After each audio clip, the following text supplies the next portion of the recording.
justifié dans ton amour. Par ta grâce, tu m'as sauvé. Tu as aimé les ennemis et ceux qui t'ont condamné à mort. Un homme rempli d'amour, rempli de compassion, rempli de patience. Nul n'est comme toi.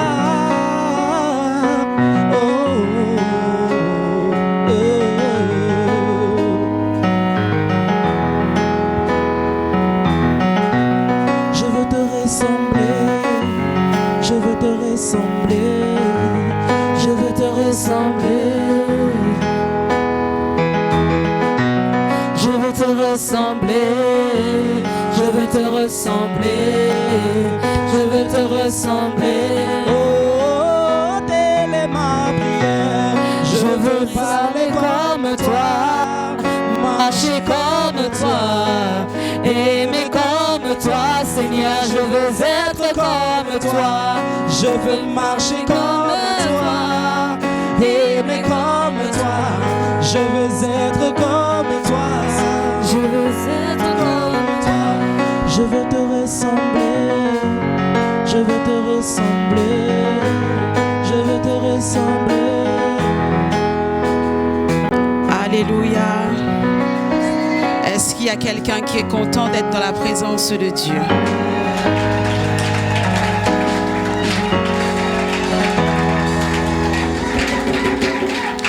J'aimerais que quelqu'un qui s'est déplacé pour Jésus-Christ de Nazareth se sente à son aise. Alléluia. Tu es quitté de chez toi. Je pense que ce n'était pas pour venir voir un frère ou une sœur, et encore moins pour me voir. Mais ce que je crois pertinemment, c'est que c'est par la conviction du Saint-Esprit que tu es là. Tu aurais pu être à 1000 lieues. Tu aurais pu être à plusieurs autres endroits. Mais tu as choisi d'être là. C'est pourquoi je bénis le Dieu qui a conduit tes pas en ce lieu. Et j'aimerais que tu puisses te lever dans cette mouvance qui t'a ramené de chez toi jusqu'à ce lieu. Rentre à l'intérieur de toi. Dispose-toi. Et au travers de ce cantique, pose-toi les bonnes questions. Pourquoi je suis ici? Je suis à un rendez-vous personnel. Je suis à un rendez-vous divin. Je suis à une invitation que seul l'Éternel peut me donner et que je peux honorer. Dispose ton cœur et commence à parler à l'Éternel.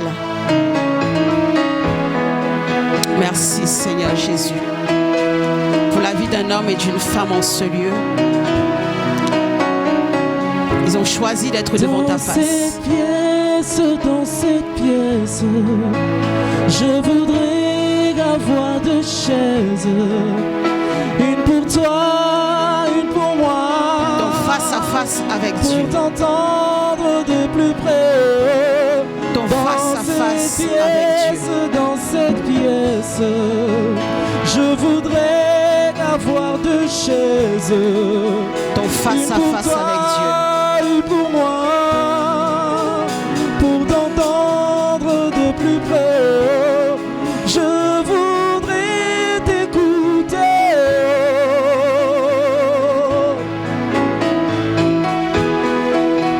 Je voudrais t'écouter. N'écoutez que toi, Seigneur Jésus. Je voudrais t'écouter. Disposez mon cœur, mes oreilles, n'écoutez que toi, Jésus. Je voudrais t'écouter. Seigneur, parle-moi. Parle-moi. Parle à ton peuple, Seigneur. Ces pièces, dans ces pièces, Je voudrais avoir deux chaises. une pour toi, Une pour toi, une pour moi. pour Pour t'entendre t'entendre de plus près. dans cette Dans cette pièce. pièce, dans cette pièce, Je voudrais avoir deux chaises. une pour toi, Une pour toi, une pour moi. Pour Oh, t'entendre de plus je près. voudrais t'écouter. Je voudrais t'écouter.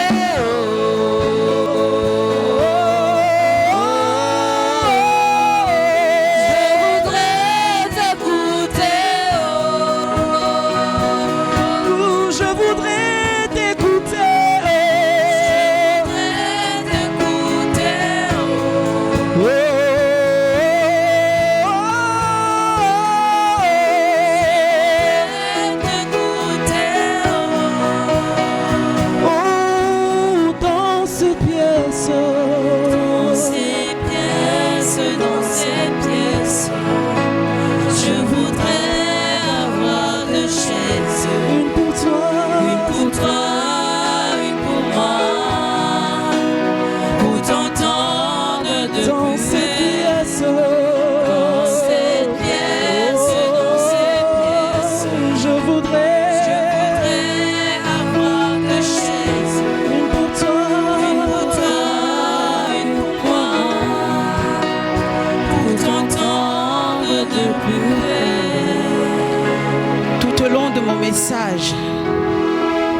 J'aimerais qu'un homme et une femme se sentent en face à face avec Dieu.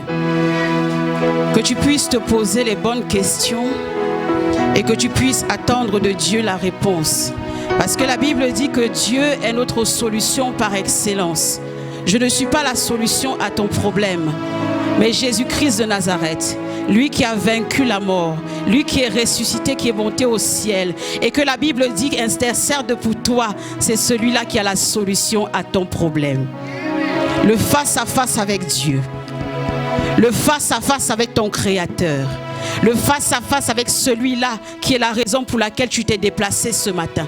J'aimerais que tu ne sois pas discret pendant ce moment que nous allons passer dans la présence de Dieu, mais que tu sois dans ton interrogation. Seigneur, je suis face à face avec toi. Alléluia. Est-ce que quelqu'un peut acclamer Jésus-Christ de Nazareth?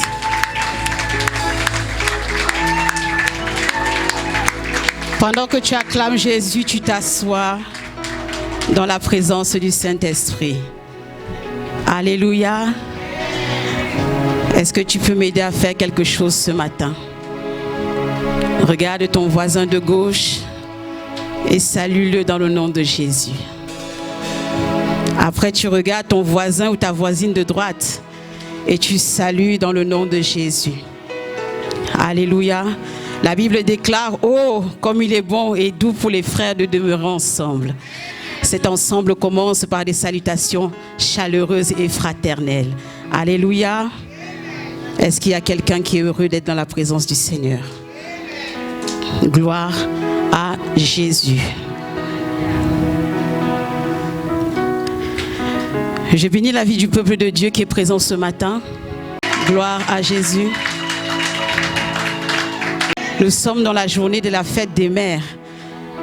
Si un jour une mère a cru en son fils et que le fils derrière croit en la femme que l'Éternel a mis à ses côtés, je pense que le monde est un chant victorieux et glorieux dans le nom de Jésus-Christ de Nazareth. C'est pourquoi j'aimerais pouvoir célébrer la vie d'une femme. Peut-être qui a déjà donné la vie ou peut-être qui n'a pas encore donné la vie. De ce que j'ai appris du fait d'être africaine, c'est qu'à partir du moment où tu es une femme, tu es une mère. Il y a des femmes que j'ai saluées dans la rue. Bonjour maman, je ne sais pas si elles avaient des enfants ou pas. Il y a des femmes qui m'ont donné un beignet quand je rentrais de l'école. Il y en a d'autres qui m'ont interrogé où j'allais alors qu'elles n'étaient pas mes mamans. Mais simplement parce qu'elles avaient le souci de moi. D'une façon, j'ai envie de dire, presque divine. Elles s'interrogeaient, tu vas où, tu fais quoi, qui est avec toi? Mais elles n'avaient aucun lien avec moi. Mais la maternité qui était dans leurs entrailles les imposait de me dire, ne va pas dans ce chemin, va de l'autre côté. Je bénis la vie de ces femmes. Alléluia. Et je pense que nous toutes, nous en connaissons. Alléluia. Sachez bénir ces femmes. Sachez être à leur écoute. Sachez les chérir. Parce que même si elles ne sont pas vos mamans, peut-être qu'elles seront les mamans de vos enfants demain. Alléluia. Que le nom de Jésus soit béni. Tout au long de ce mois, nous avons partagé le thème « Vivre au diapason de l'Esprit de Dieu ». Comme c'est merveilleux. Et notre texte du mois était tiré dans le livre de Galates 5 au verset 25. Si quelqu'un peut le lire pour m'aider. Vivre au diapason de l'esprit. Galates 5, le verset 25.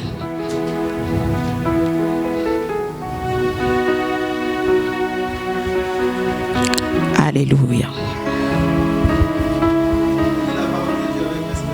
Amen. Si nous vivons par l'esprit, marchons aussi par l'esprit. Alléluia. Puisse le Saint-Esprit être glorifié au travers de sa parole, parce que nous croyons que la parole de Dieu est esprit et vie. Saint-Esprit agit. Au nom de Jésus, j'ai ainsi prié. Amen. Tout au long de ce mois, nous avons voulu faire comprendre à quelqu'un, au moyen de Galates 5 au verset 25, si nous vivons par l'esprit, marchons aussi selon l'esprit. Alléluia. Donc si nous vivons, j'aimerais que tu puisses t'arrêter sur vivre. Si tu vis par l'esprit, ce verset-là est un verset qui est personnel. Si nous vivons, C'est une démarche personnelle. Papa Yves, si tu vis, ma soeur Rachel, si tu vis selon l'esprit, alors tu marches par l'esprit. Alléluia. C'est une relation qui est entre le vivre et le marcher. Parce qu'en réalité, quelqu'un qui ne marche pas ou qui ne vit pas selon l'esprit ne peut pas marcher selon l'esprit. Alors ma question à quelqu'un, tout au long de ce mois, j'ai été édifié sur ce thème. Mais lorsque tu rentres chez toi, que la porte est fermée, que les regards ne sont plus posés sur toi, est-ce qu'en réalité, tu vis selon l'esprit et par conséquence, tu marches selon l'esprit? Alléluia. Parce que la Bible me dit que si je vis selon l'esprit, alors je marche selon l'esprit.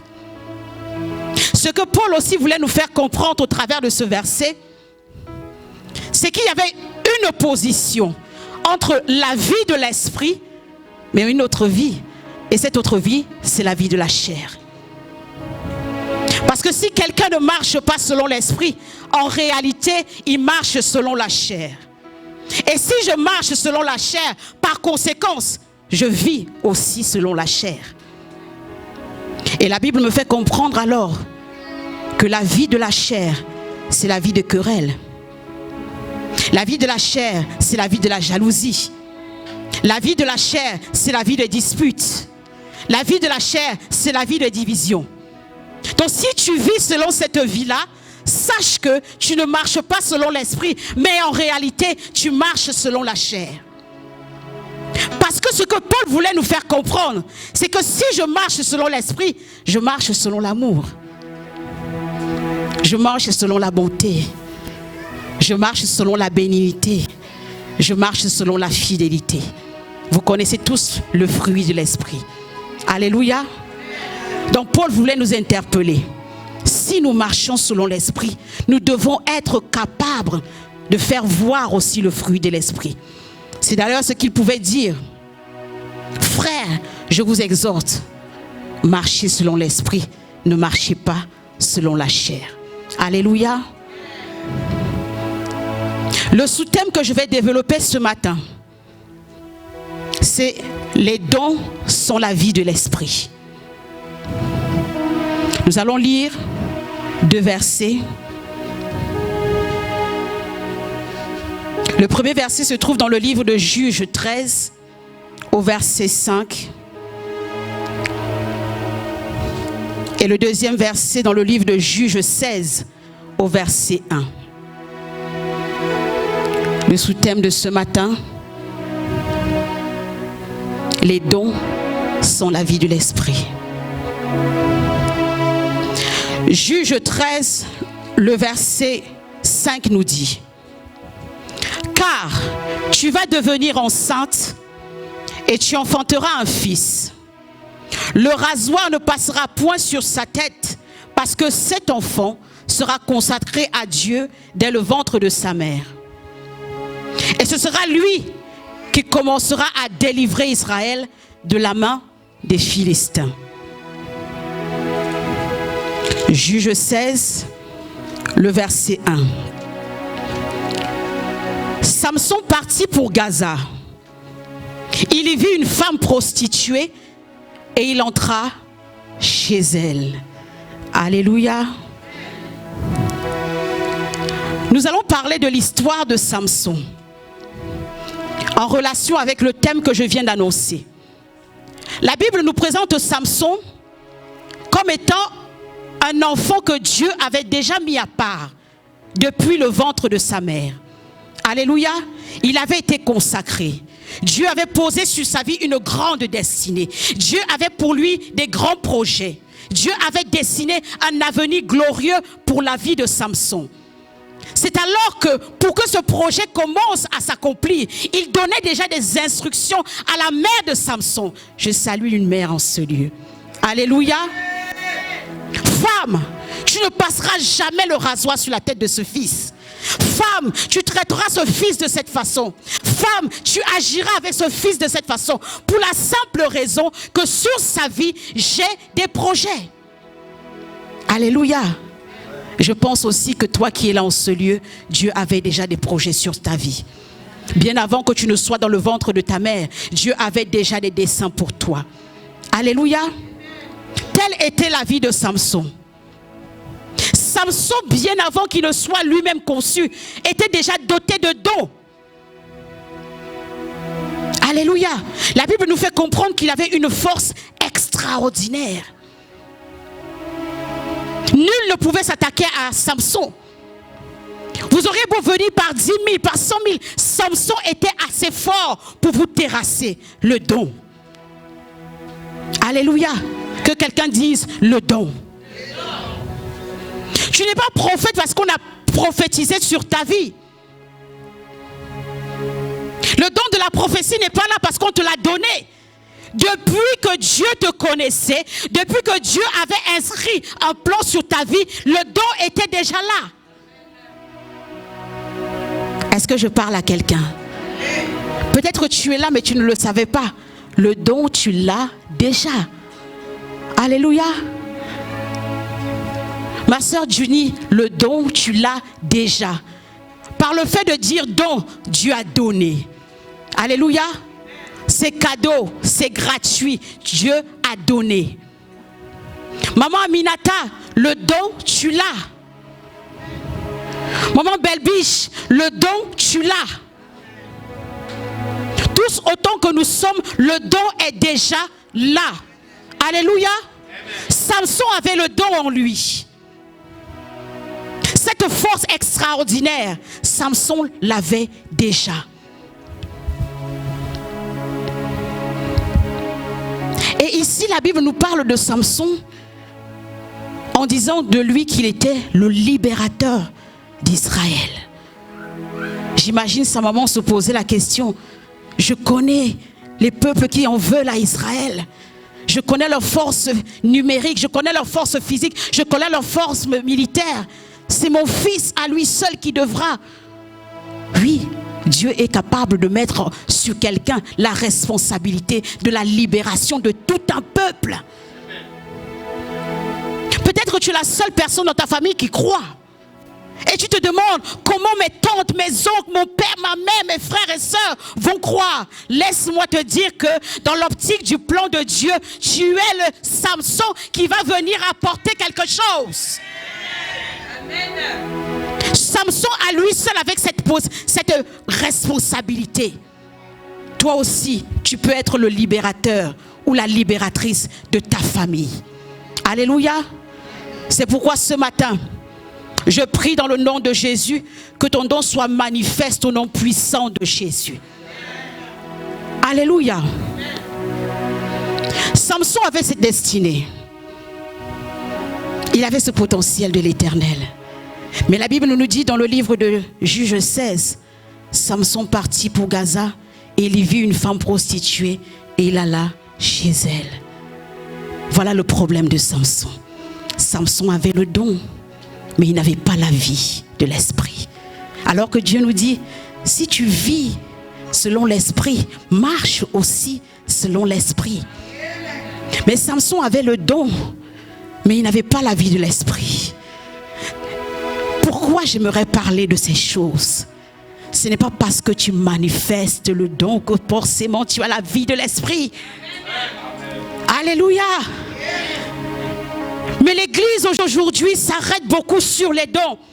Il prophétise, elle chante, elle a des paroles de connaissance, elle a des révélations. Mais qui te dit qu'il y a la vie qui va avec?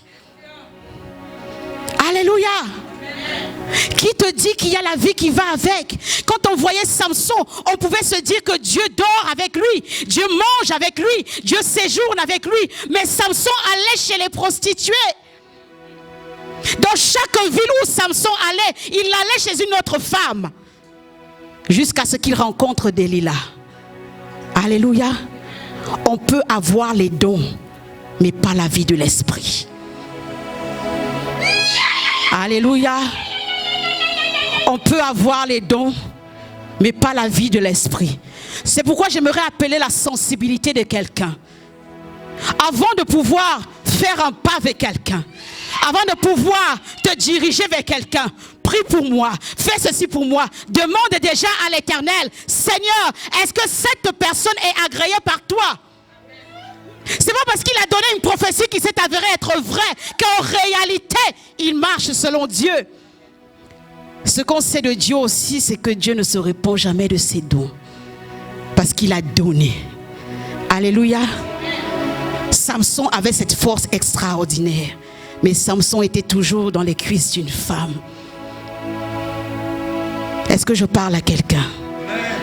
On peut avoir le don sans la vie de l'esprit. Je sais qu'il y a beaucoup qui seront choqués. Je vois ma soeur qui cligne un peu des yeux, qui se demandent, mais est-ce que c'est possible? Oui, c'est possible.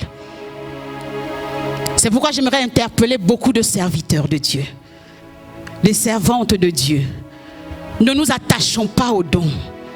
Parce que si Dieu m'a donné le don de guérir, même si je me lève à 5 heures du matin, sortant de la chambre d'un autre homme que mon époux, je serai capable de guérir. Parce que Dieu m'a donné. Et en réalité, quand Dieu veut guérir cette personne, il ne guérit pas pour moi. Il guérit par rapport à la foi de cet homme qui est en face et qui croit en Dieu, qui est capable de guérir. En réalité, ça ne dépend pas de moi, mais la foi. Peu importe ma vie. Si la personne attend de Dieu d'être guérie et que moi je suis la servante qui passe par là, Dieu va me donner l'onction nécessaire pour guérir cette personne, pour qu'elle continue de croire en Dieu, même si je n'ai pas la vie. Est-ce que j'interpelle quelqu'un? C'est pourquoi beaucoup de personnes seront surprises. La Bible dit que ces personnes sont venues à Jésus et Jésus leur dit, mais je ne te connais pas. J'ai guéri en ton nom. J'ai élevé des hommes à ton nom. J'ai consacré des hommes à ton nom. J'ai ramené des peuples à ton nom. Jésus dit, merci, mais je ne t'ai jamais connu. Le don. Le don peut être un véritable piège dans l'église de nos jours. Tout le monde aspire au don. Tout le monde court au don. Je veux toucher. Je veux donner la vue. Je veux fire, fire, fire. Mais où est la vie?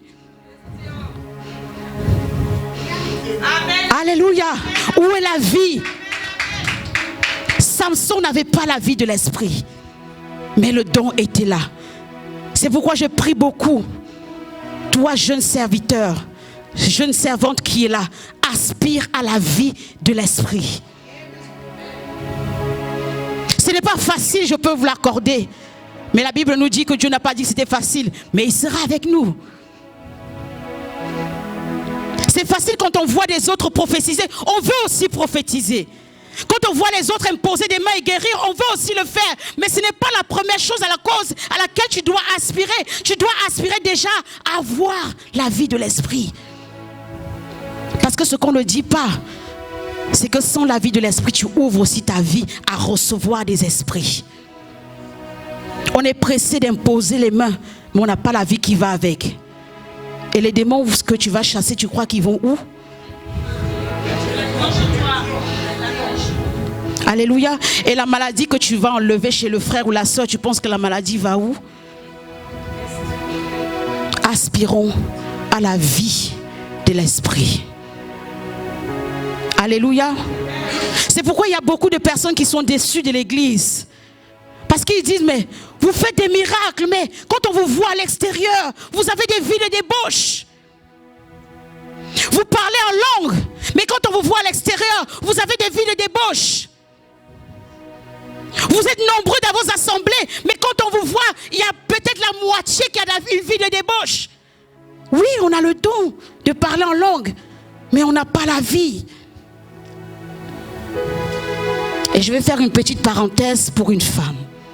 J'aime parler aux femmes. Tu es à l'église. Tu as fait des années, tu pries pour que ton époux, pour que tes enfants viennent servir Dieu avec toi. Mais le véritable problème, ce n'est pas ton Dieu. Le véritable problème, c'est toi-même. Quand tu rentres à la maison, est-ce qu'au travers de toi, il voit ce Dieu? C'est toi qui manques de respect à ton époux. C'est toi qui manques à tes obligations à la maison. C'est toi qui es incapable de prendre soin de tes enfants. Parce que tu es sur Facebook, tu es sur Snapchat, tu es sur TikTok. Tu fais plus d'autres choses que prendre soin de ce pâturage, de cette petite bergerie que Dieu t'a donnée. Et tu attends d'eux qu'ils viennent à l'église. Non. Ils t'entendent prophétiser Shirakababé dans la chambre. Rekabababasha, Rebaba, tu te lèves le matin, tu pries, le soir tu pries. Mais à midi, il n'y a pas la nourriture sur la table. C'est quelle prière que tu fais, c'est quel Dieu que tu sers.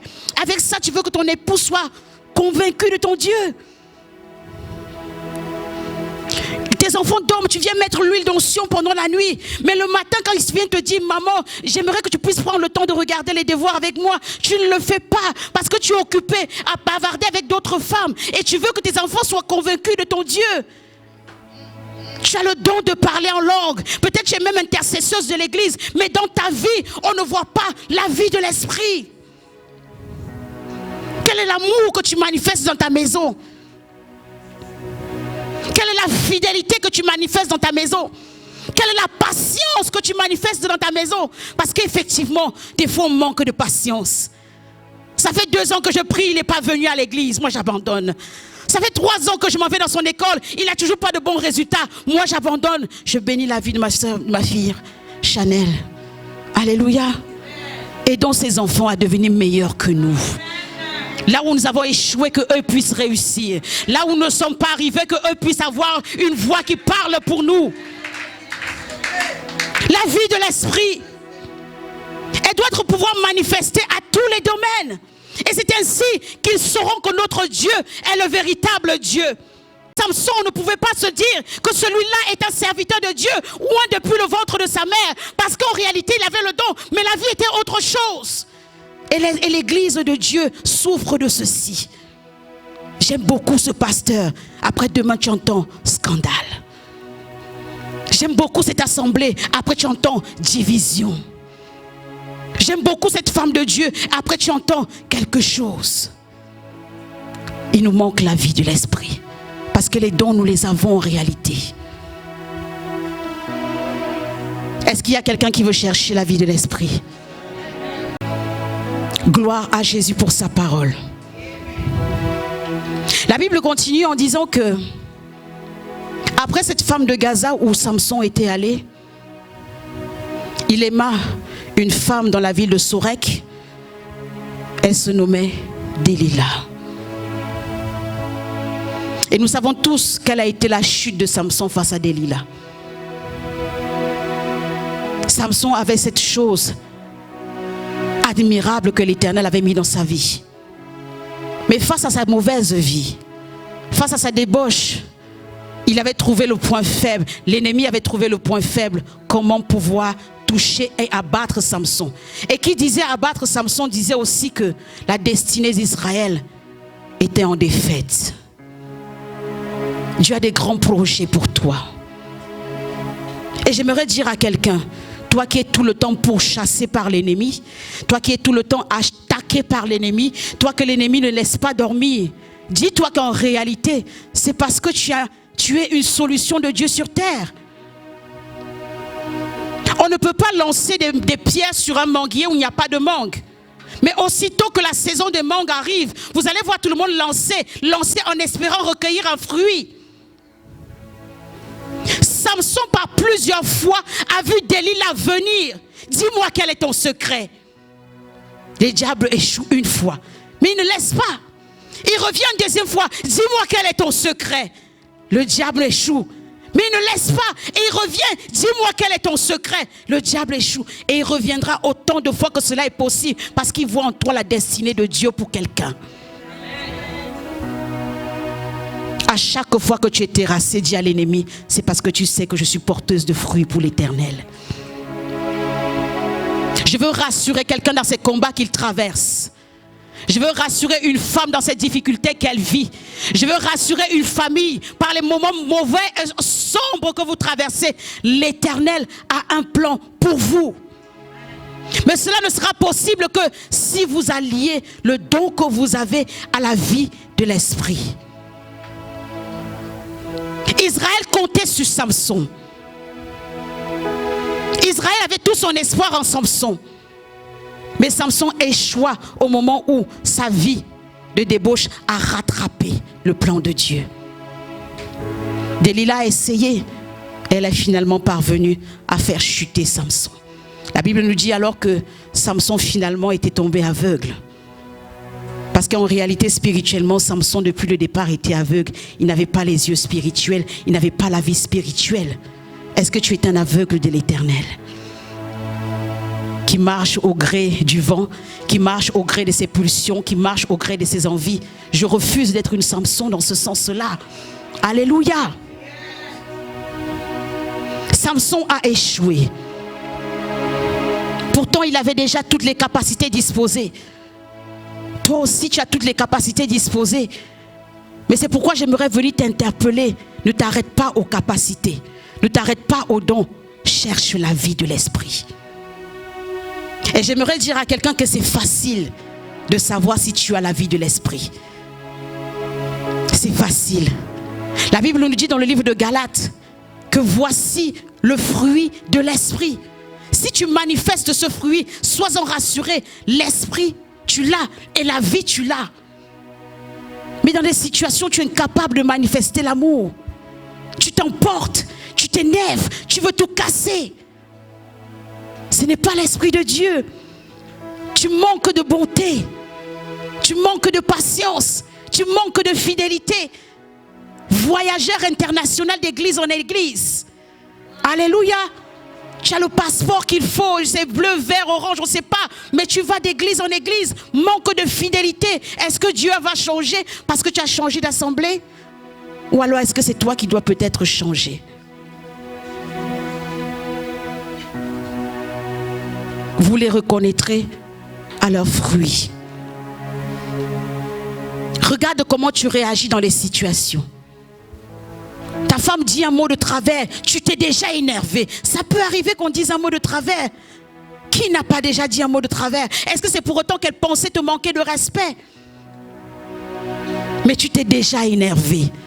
Quel est le fruit que tu manifestes? Ton enfant n'a pas bien écouté la consigne que tu lui as donnée. Tu as déjà giflé. Mais il n'avait pas bien écouté. Si tu lui avais demandé, est-ce que tu as bien compris? Peut-être qu'il aurait dit, maman, je n'ai pas bien saisi. Mais tu étais rapide à agir. Quel est le fruit de l'esprit? Dans les petites choses, des fois on échoue les tests. Alléluia. Une sœur à l'église a fait quelque chose. Ah, moi je ne vais plus dans cette église. Mais demande-toi pourquoi la sœur elle a agi de la sorte. Peut-être dans son foyer elle vit des choses inimaginables que tu ne pourrais même pas supporter. Au lieu d'aller la voir pour dire, est-ce qu'on peut prier ensemble? Tu as déjà dramatisé, tu as caricaturé l'église de Dieu, tu as vilipendé l'homme de Dieu et tu es parti dans une autre église. Quel est ce fruit que tu manifestes? La vie de l'esprit nous appelle à développer le caractère qui était en Christ. Alléluia. Des fois je m'interpelle à dire, mais Seigneur, un jour j'ai été la brebis pour laquelle tu as abandonné 99 autres. Vous rendez compte du prix que vous avez aux yeux de Dieu. 99 brebis ont été abandonnées juste pour te suivre, toi, Bibi. 99 personnes ont été mises de côté juste pour te suivre, maman Esperanza. 99 brebis ont été mises à part, à côté. On ne regardait pas parce qu'on te cherchait, toi, Papa Friday. Et quand tu viens dans la maison de Dieu, pour n'importe quoi, tu vas abandonner la foi. Et ces 99 autres, tu t'imagines de ce que leur vie pouvait coûter. Mais pour toi, Jésus a fait ce sacrifice. Quels sont les sacrifices de ta vie que tu es capable de faire pour avoir la vie de l'Esprit de Dieu? Pour ton petit confort, tu ne peux pas laisser l'impudicité. Pour ton petit confort, tu ne peux pas laisser l'ivrognerie. Pour ton petit confort, tu ne peux pas laisser ces choses qui t'éloignent de Dieu. Mais Dieu un jour a abandonné 99 âmes rien que pour toi. Seigneur, la vie de l'esprit. une vie de sacrifice, une vie d'abandon de soi, une vie de connexion à l'Esprit de Dieu. Un homme qui se lève le matin et dit: Seigneur, je suis ton serviteur, qu'il me soit fait selon ta volonté. Et il bâtit sa journée sur la volonté de Dieu. Vous pensez qu'il échouera? Une femme qui se lève le matin et dit comme Marie: je suis ta servante, qu'il me soit fait selon ta volonté. Vous pensez qu'elle échouera? La vie de l'esprit. Aspirons, désirons, soupirons à la vie de l'esprit. Ne vous inquiétez pas des dons. Les dons sont déjà là. Ne regardez pas aux autres pour espérer ou soupirer à faire ces choses. Ce n'est pas le plus important. Le plus important, c'est vivre selon la vie de Christ. Christ est venu sur terre pour nous montrer un chemin à suivre. Et tant que nous ne le suivons pas, nous sommes à côté. La Bible nous dit qu'il y avait ce mendiant qui était sur le bord du chemin. Nous tous, nous avons un jour été ce mendiant qui était sur le bord du chemin. Mais quand il a rencontré Christ, la Bible nous dit alors qu'il est allé sur le chemin. Un homme qui a rencontré Christ, une femme qui a rencontré Christ, vit sur le chemin que Christ a tracé pour lui et pour elle.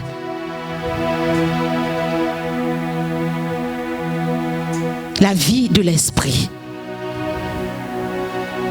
Samson a échoué. Et même dans sa chute, la Bible nous fait comprendre qu'il était encore capable de terrasser avec lui les pylônes d'une grande bâtisse. Il était encore capable de faire mourir avec lui une armée de Philistins. Il était encore capable d'engloutir des personnes et des personnes dans sa chute. Mais la Bible ne nous dit jamais qu'il avait perdu le don. Tu peux mourir. Ça veut dire que dans des tombeaux que nous voyons, il y a des dons qui sont endormis. Alléluia. Il y a des dons qui sont dans les cimetières. Il y a des dons qui sont dans les morgues. Il y a des dons qui sont dans les hôpitaux. Samson est mort avec le don. C'est sans la vie de l'esprit. C'est pourquoi j'aimerais interpeller quelqu'un. On peut mourir du jour au lendemain. Si tu dois mourir, meurs avec ton don, mais dans la vie de l'esprit.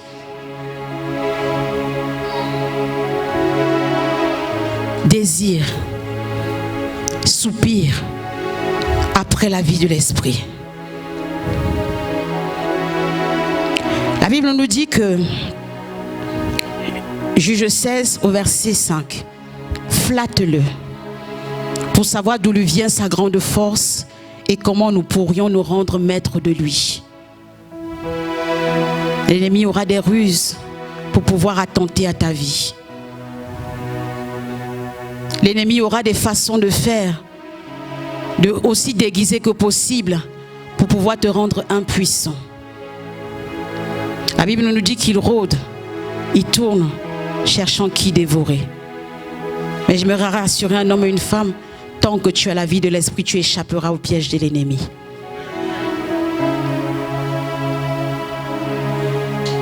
Il est intéressant pour toi que la vie de l'esprit soit ton partage.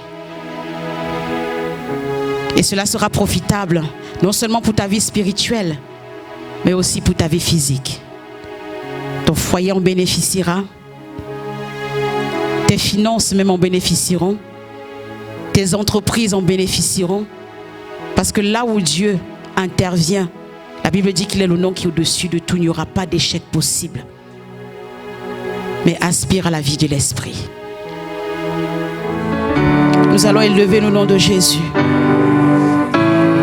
Bénir son saint nom pour ce qu'il a fait au milieu de son peuple. Bénis son saint nom pour sa parole. Merci Seigneur Jésus. Merci Seigneur Jésus. Merci Seigneur Jésus. Jésus, Jésus. Nous remercions Jésus. Tu es élevé. Nous élevons Jésus.